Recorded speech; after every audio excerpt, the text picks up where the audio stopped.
Viva Bem. Oferecimento.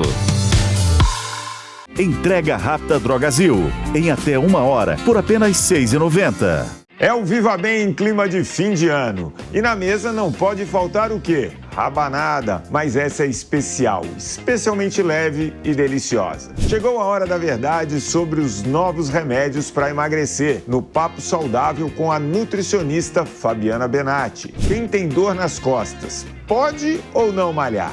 Mito ou verdade? E tem o último capítulo do Atala.doc, na Coreia do Sul. É agora, quer dizer, é depois da vinheta. O seu programa de saúde e longevidade já está no ar.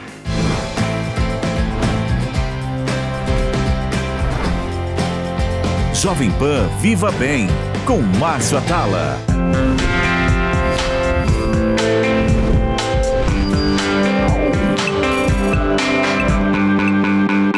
Hoje eu te levo para a Coreia do Sul. Vamos conhecer o país que vai ser o mais longevo do mundo em alguns anos. E não apenas em tempo de vida, mas em qualidade. O governo da Coreia do Sul se preocupa em como seus idosos vão viver os últimos anos de vida.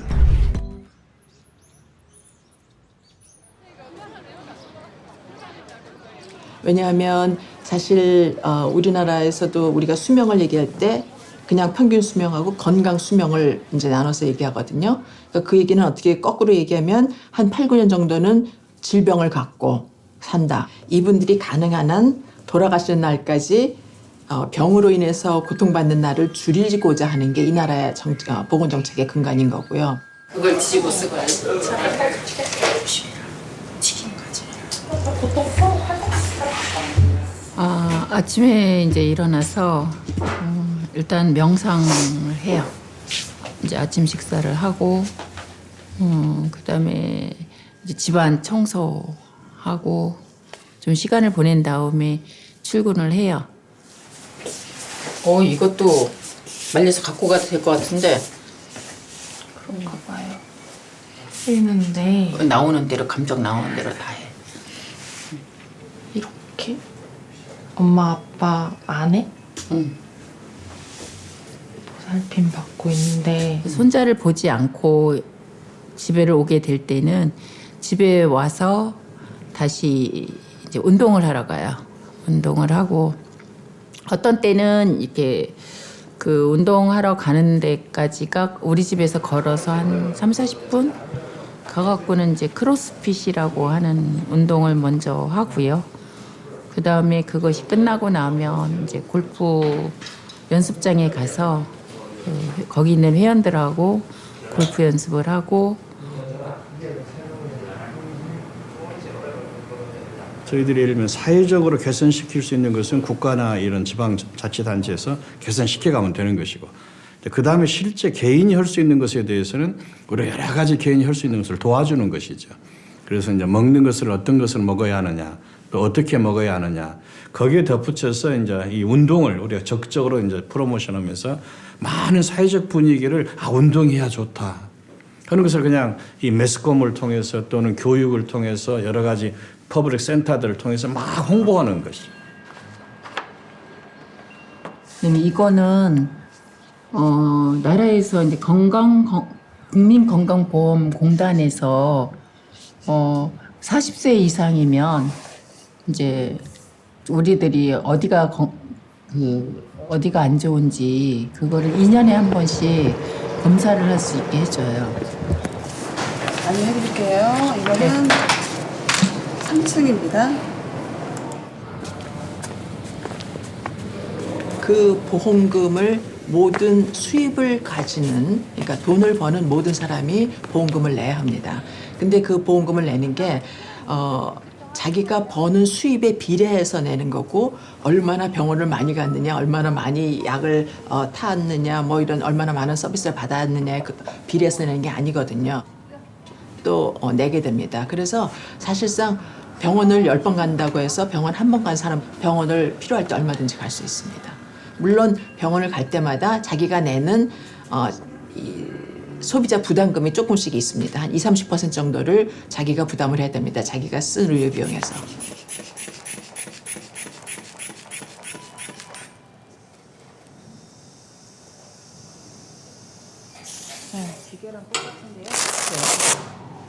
높아졌지.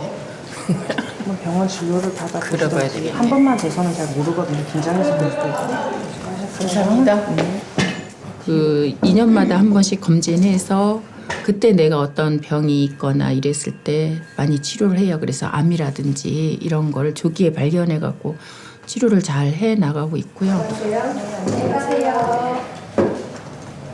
보건소에서 지금 노인분들이 가시면은 뭐 여러 가지 사업에도 참여하시고 우선 예방 프로그램에 참여하시고 하는 그런 건강 증진 그다음에 만성질환 예방 사업에 들어가는 예산이 필요한데요. 그 예산을 어디서 조달할 수 있느냐 하면 국민건강증진법에 근거해서 이 담배에다가 세금을 붙입니다.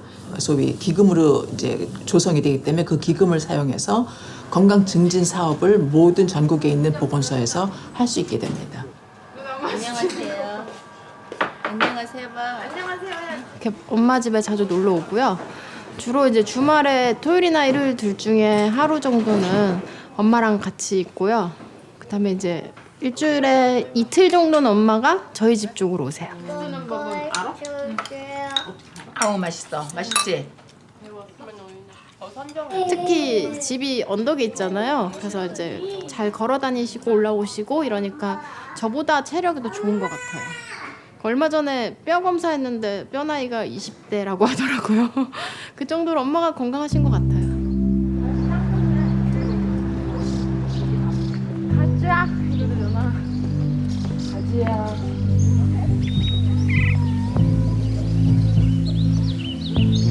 저희들이 가장 강력하게 주장하는 것 중에 하나가 등산해라, 산에 가라. 그다음에 이제 장소는 마을이 어떤 지역이냐, 평야시대가 아니라 다 언덕이나 이런 데고 그 언덕에 있어도 제일 장수한 사람은 제일 언덕 꼭대기에 산다. 그여기는 언덕을 매일 오르고 내리고 하면서 일상생활하는 것이다 하는 것을 이게 건강이 좋다라는 것을 계속 모든 프로그램을 통해서 적극적으로 저희들이 홍보를 하고 있습니다. 장수 비결, 움직여야 한다. 무조건 움직여야 한다. 두 번째가 뭐냐? 부지런해야 한다. 끊임없이 움직여야 한다는 이야기죠.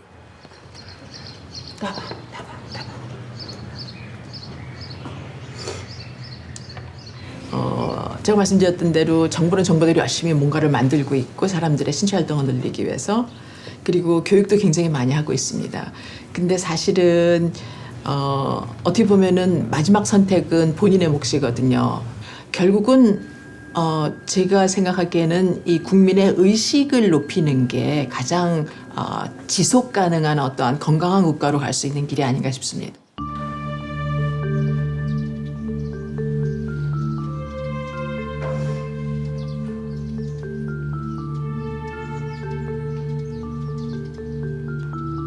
계속 그 명상을 하고 하면은 제 마음이 굉장히 고요해지거든요. 그렇게 시간 이제 보낼 때도 있어요. 그렇게 해서 보내면은 굉장히 편안하고 마음이 굉장히 행복해지거든요.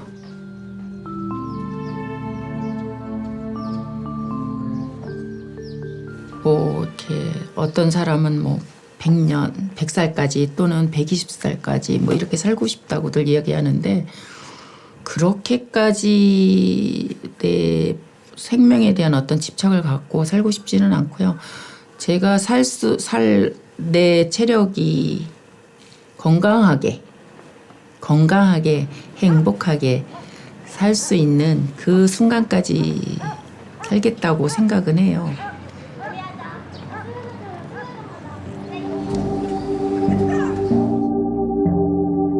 Mesmo com a ciência nos dando chances extraordinárias de viver muitos anos mais, essa jornada me deu a certeza de que o que vai determinar o tempo da nossa vida e da nossa saúde até o fim é o que a gente faz na maior parte dos nossos dias. Nosso estilo de vida. Somos a primeira geração de humanos que vai ter que fazer do movimento uma escolha consciente.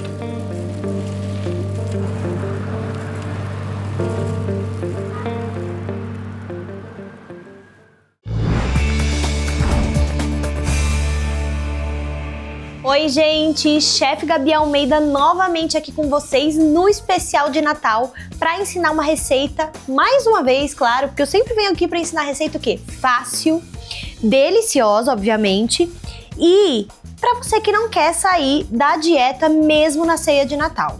Então hoje vocês vão aprender comigo uma rabanada saudável. Para os ingredientes da nossa rabanada, a gente tem o quê? Um ovo, temos também fatias de pão.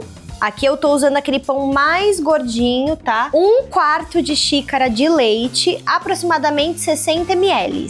Canela em pó a gosto. 1 scoop de whey pra gente deixar essa rabanada proteica e dar mais saciedade. E também vamos utilizar algum adoçante da sua preferência. Pra gente fazer a nossa rabanada, a gente vai fazer o nosso creminho, que é o que a gente vai passar no nosso pão para depois a gente levar para frigideira. Então a gente tem aqui o ovo, a gente dá uma batidinha nele. Junto com o ovo, a gente vai adicionar o nosso leite. Adiciona o leite e mexe muito bem também. Vamos adicionar um pouquinho de canela, mas Gabi, eu não gosto de canela, eu tenho a versão canela, não tem problema, aí você não coloca, não tem problema. E a quantidade vai depender também do seu gosto. Eu sou bem chegadinha em canela, então eu vou caprichar. E o último item importante, que é o que vai trazer o doce da receita, é a gente colocar algum adoçante, tá? Vou colocar aqui algumas gotinhas. E mexe mais um pouco.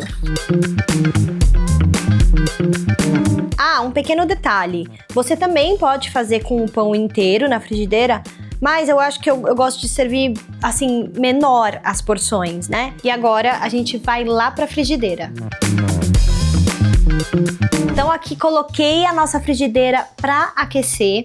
A gente vai pegar os pedaços de pão e vai mergulhar naquela misturinha de ovo, leite, canela que a gente fez, tá? Que você molhe dos dois lados e deixa, sabe, um pouquinho aqui para isso sugar, para ficar bem molhadinho mesmo. É isso que vai dar o sabor. Agora na frigideira, a gente vai colocar um pouquinho de gordura. Eu tô usando um pouquinho de margarina, assim, mas bem pouco, tanto que eu uso com um pincel para não exagerar.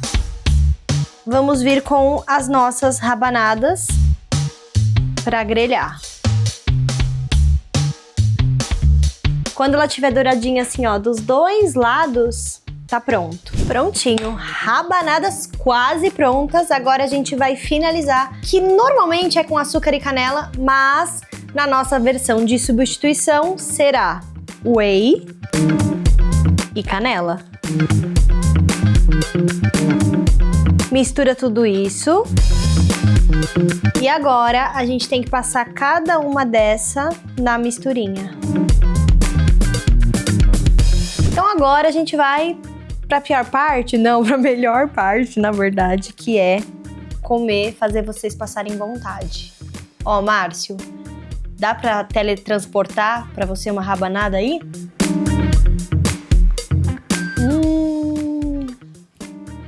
Bom, espero muito que vocês tenham amado essa receita, porque ela é realmente maravilhosa, vocês precisam fazer em casa.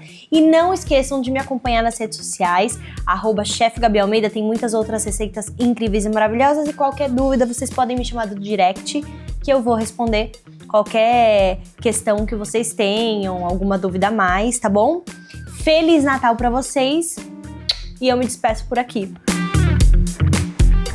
Os caçadores de mito querem saber: quem tem dor nas costas não deve fazer atividade física? Fica aí que em 1 minuto eu te conto se é mito ou verdade.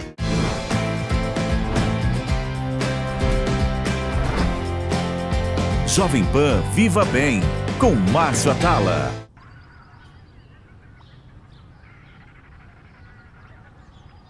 Tem horas que não dá para você sair de casa. Por isso, nosso cuidado vai até você. Entrega rápida Drogazil. Obrigada. Em até 1 hora por apenas R$ 6,90. Peça pelo nosso app.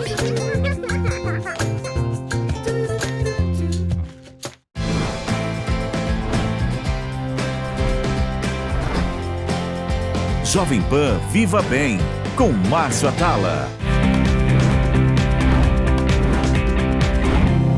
Hora de saber se é mito ou verdade. Qual o tema de hoje? Os caçadores de mito ouviram por aí que quem tem dor nas costas deve parar de fazer atividades físicas, porque o exercício pode piorar a condição. Conta pra gente, Atala, é mito ou verdade? É mito. O exercício físico é bom até para quem tem dor nas costas, mesmo que sejam dores crônicas. Aliás, está indicada a atividade física, sobretudo de força, para deixar a região do core mais forte e assim sobrecarregar menos a coluna. Claro que se a pessoa sofreu algum trauma ou algum problema específico e está no estado inflamatório, deve ter cuidados e esperar passar a inflamação. Caso contrário, movimentar é sempre a melhor solução. Os movimentos ainda melhoram a irrigação do sangue e ajudam na estabilização e na postura. Como já dizia minha avó, bicicleta parada enferruja.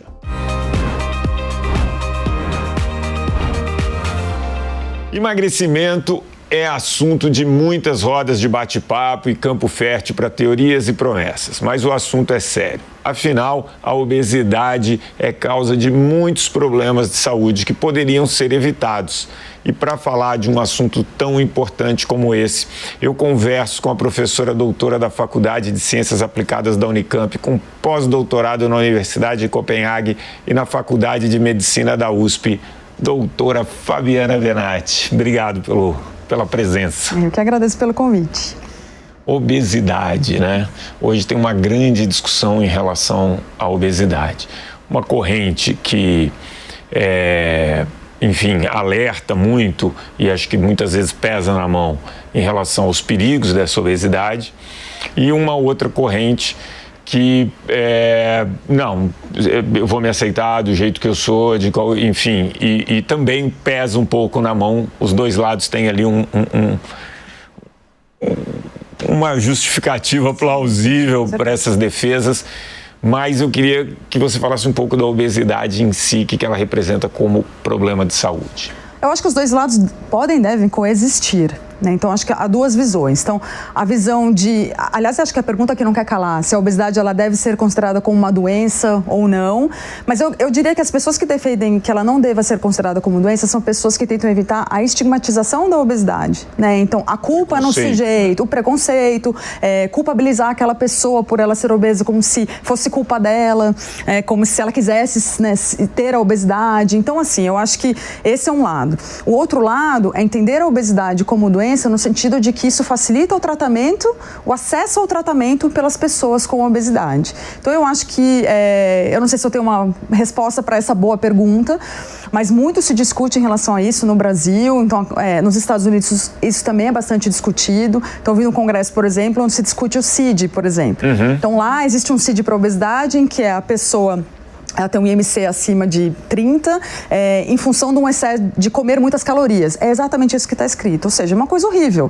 Você coloca lá no formulário para uma pessoa, ela é obesa porque ela come muito.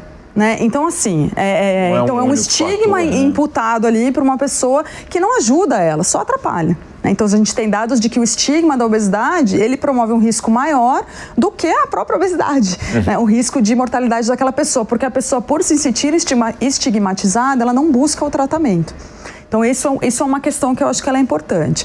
A outra questão é a gente não ignorar que, obviamente, o excesso de peso, o excesso de adiposidade está associado a um risco maior de doenças cardiovasculares, de diabetes e de mortalidade. Então, a gente não pode ignorar isso. Então, por isso que eu acho que os dois lados, eles podem e devem coexistir. Então, se a gente encarar a obesidade como uma doença e isso auxilia no acesso ao tratamento, isso é muito positivo. E a gente não precisa estigmatizar as pessoas. E eu acho que isso vem avançando muito com o entendimento das causas da obesidade. Eu não sei se a gente entende 100%, mas a gente entende hoje que vão muito além da força de vontade daquela pessoa. Ninguém ninguém fica obeso porque quer ficar obeso. As pessoas, elas ganham peso em função de uma série de fatores, que muitas delas estão lá no cérebro. Então, por questões de fome e saciedade, que são mais alteradas. Então não é uma simples questão de força de vontade, não é foco, força e fé. É muito difícil. E quem entende e quem acha que é foco, força e fé é porque não sofre com o problema. Em 2035, a OMS tem uma previsão que mais de 50% da população mundial vai ser obesa. Né, que é um número que, se você pensar em saúde pública, como você correlaciona, né, a obesidade com maior chance de desenvolver uma série de doenças, existe um sinal vermelho aí sendo acendido para que isso, de alguma maneira, seja olhado, né, coisa que não é olhado muito, assim, que eu falo do estilo de vida. Você tem muito tratamento, então, pessoal, e pouco se fala em relação a esse estilo de vida que está relacionado com a obesidade. A gente sabe que não é só isso. E aí, se 50% da população está ficando obesa, numa era em que nunca se teve tanta informação, que a indústria do bem-estar nunca teve tanto produto e nunca faturou tanto. Nos últimos 3 anos, ela duplicou o faturamento. E mesmo com informação e ferramentas, esse controle não está sendo eficiente, pelo contrário. A gente se conhece há muito tempo, a gente estudou na mesma faculdade, se a gente pegar a linha do tempo, só piora. E aí eu costumo dizer o seguinte, que existe um problema no meio ambiente. E a gente vai reagindo a esse meio ambiente, a gente se adapta ao meio ambiente. O tal de Darwin já falava isso. E a gente tem um meio ambiente hoje que é perigosamente confortável, né, com muita tecnologia que vai tirando o nosso movimento diário. O preço da caloria caiu muito se você comparar com 30, 40 anos e a oferta de alimento está aí. Se a gente for avançar nessa história, a gente pode falar do sono, que hoje as pessoas dormem muito pior. Isso vai ter um reflexo ali em menor disposição para se exercitar, maior consumo de calorias. Maior consumo de calorias. Como resolve essa situação? Difícil, né? É difícil porque, primeiro, né? Primeiro a gente precisa ganhar autonomia nessas escolhas. E é muito difícil, porque o ambiente não favorece que a gente faça atividade física, ele não favorece que nós nos alimentemos melhor. Então, a gente não pode ignorar o fato de que existem muitos alimentos hiperpalatáveis que são prontamente disponíveis e que não são tão caros assim, ou que são até muito mais baratos, muitas vezes. É fácil você carregar do que uma fruta. Então, você tem a praticidade, você tem a falta de tempo das pessoas de voltarem para a cozinha, de cozinhar. Então, essa é de novo, um trabalho de formiguinha que a gente vem tentando fazer, né, enquanto academia aí no mundo da nutrição. Não academia de ginástica, né? Academia científica aí. Mas é difícil da gente... Porque, de fato, é complexo. Ninguém vai ter uma resposta pronta do porquê isso tem acontecido num espaço tão curto de tempo quando a gente considera toda a nossa evolução. Mas, com certeza, é o meio ambiente, porque a nossa genética ela vem sendo pouco mudada. Claro que há mecanismos epigenéticos, que a gente chama, que são responsáveis ali, mas eles justamente acontecem em função do meio ambiente. Então... de novo, eu não vou ter uma resposta simples, mas eu acho que precisa passar por políticas públicas, a gente não consegue fugir disso. Então, eu fechar os olhos e achar que isso vai só fazer parte da escolha das pessoas é, assim, uma ingenuidade muito grande. Porque nós não fazemos escolhas. A gente achar que a gente escolhe tudo... É uma mentira, né? Não é assim que acontece. A gente escolhe as coisas por praticidade, por facilidade, por preço, pelo momento, pelas nossas condições emocionais. Então a gente precisaria atuar em políticas públicas que envolvem inclusive taxação de alimentos que são hiperpalatáveis. Desde que você dê acesso a outro tipo de alimento. Exatamente. Então assim, você tem que também dar acesso às frutas, legumes e verduras, a alimentos com maior teor de fibras, aos alimentos in natura. Então precisa ser uma rede que é difícil de ser mexida, né? Eu fiz uma intervenção uma vez em Itaquera, durou quase 2 anos, e aí as pessoas relatavam para mim, pô, sério? A gente fica quase 3 horas e meia por dia no e você quer que eu vá para a cozinha quando eu chego e eu tenho que... Então, ou que eu faça atividade física. É o que você falou, né? A decisão, ela não é tomada por conta de uma coisa. Você tem um contexto que te leva a uma coisa mais prática. O nosso cérebro, ele sempre quer pagar o menor preço para executar alguma tarefa. E aí vem um momento que eu acho que é único aqui, que pelo menos eu vivi, que é de aparecem uma série de medicamentos, atuando meio que na mesma via, mas com um efeito muito grande na redução de peso e de gordura. Como que atuam esses medicamentos? Como você enxerga essa classe de medicamento no tratamento da obesidade? Olha, eu sei que há muitas pessoas, porque eu sou nutricionista, né, e bacharel em esporte, mas, e às vezes quando nós somos profissionais do estilo de vida, não sei se você quer falar nesse formato, muitas pessoas acham que nós temos um grande preconceito contra qualquer tipo de medicamento e tratamento que não seja mudança de estilo de vida. E eu acho que isso não pode mais acontecer no momento que a gente vive hoje. Então, a gente entender que basta uma pessoa querer comer menos e se exercitar mais e ela vai perder peso, emagrecer e vai dar tudo certo, é uma pessoa que ainda está no mundo da fantasia. Então, a gente sabe que não basta. Então, claro que tratamentos não basta para algumas, para muitas pessoas. O que eu estou te falando é o seguinte, isso que você falou é perfeito, eu concordo muito, mas a gente vê em mídia social que é uma maneira de se ter informação hoje, exatamente isso que você falou. Que basta ter força de vontade, que vai dar tudo certo. Se você não tem, você é meio fracassadão. Exatamente. Preguiçoso. E você vê como isso é contraproducente. Então a pessoa ela se culpa mais uma vez, então eu não sou capaz, e aí eu fujo do tratamento mais ainda, ou seja, a gente vai afundando cada vez mais. Isso é o estigma da obesidade, né? Então quando eu tiro esse preconceito e entendo que não basta a força de vontade do acesso ao tratamento para as pessoas, o mundo pode melhorar nesse sentido, né? Do tratamento da obesidade. Esses novos medicamentos, eles são medicamentos que nunca houve efeitos tão importantes com medicamentos considerados, chamados hoje, né, de medicamentos anti-obesidade, numa perda de peso que ela é expressiva. E emagrecimento também, não só perda de peso, como o emagrecimento, que é a perda de gordura. Então, eu vejo com bons olhos, tenho que ver com bons olhos a chegada desses medicamentos, desde que eles sejam bem utilizados. Aí acho que é um ponto-chave. Que eu queria te perguntar. Um dos laboratórios que é fabricante desses medicamentos, ele me procura e fala assim, precisamos fazer um trabalho de conscientização nas pessoas, porque a gente tem estudos aqui do próprio laboratório que 9 meses após interromper o uso desse medicamento, 100% das pessoas ganham peso e a maioria retorna ao peso inicial ou até mais. É importante entender que esse medicamento, ele é muito bom, ele age bacana, mas que é preciso você associar com outras coisas, que seria, enfim, às vezes a pessoa tem compulsão, come por algumas coisas, você teria que fazer uma atividade física para minimizar a perda de massa muscular, melhorar, enfim, a qualidade nutricional, de repente, da alimentação. Como que você vê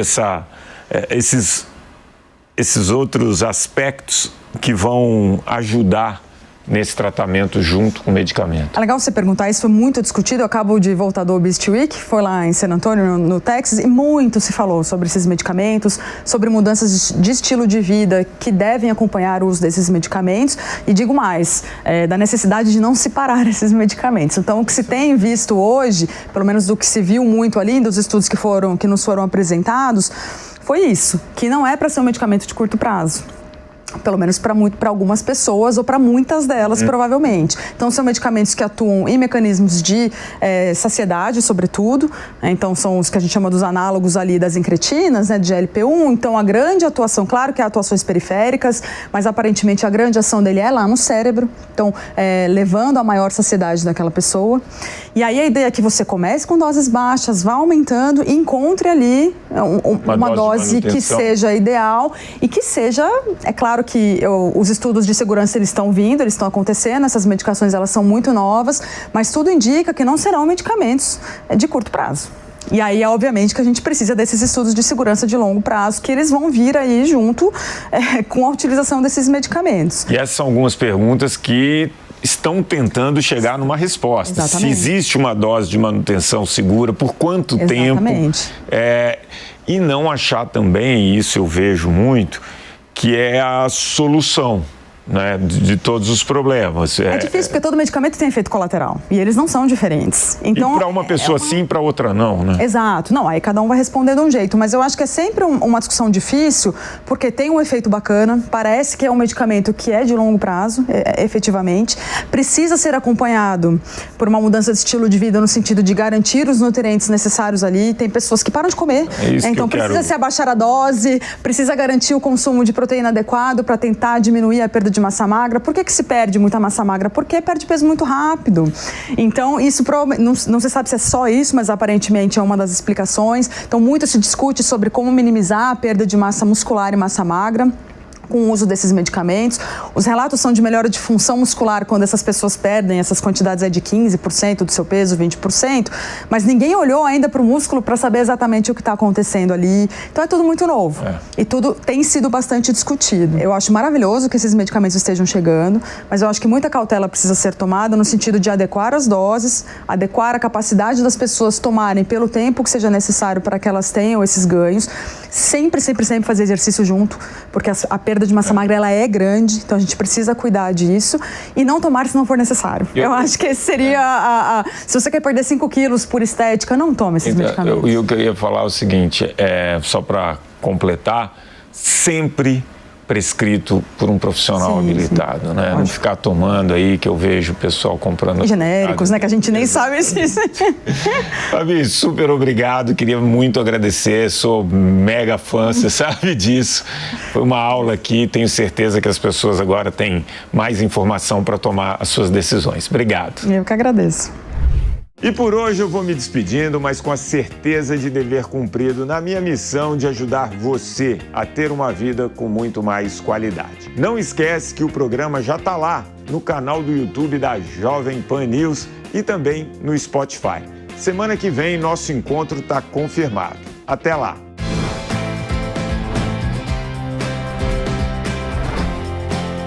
Jovem Pan Viva Bem, com Márcio Atala. Viva Bem. Oferecimento. Entrega rápida Drogazil, em até 1 hora, por apenas R$ 6,90. A opinião dos nossos comentaristas não reflete necessariamente a opinião do Grupo Jovem Pan de Comunicação. Realização Jovem Pan News.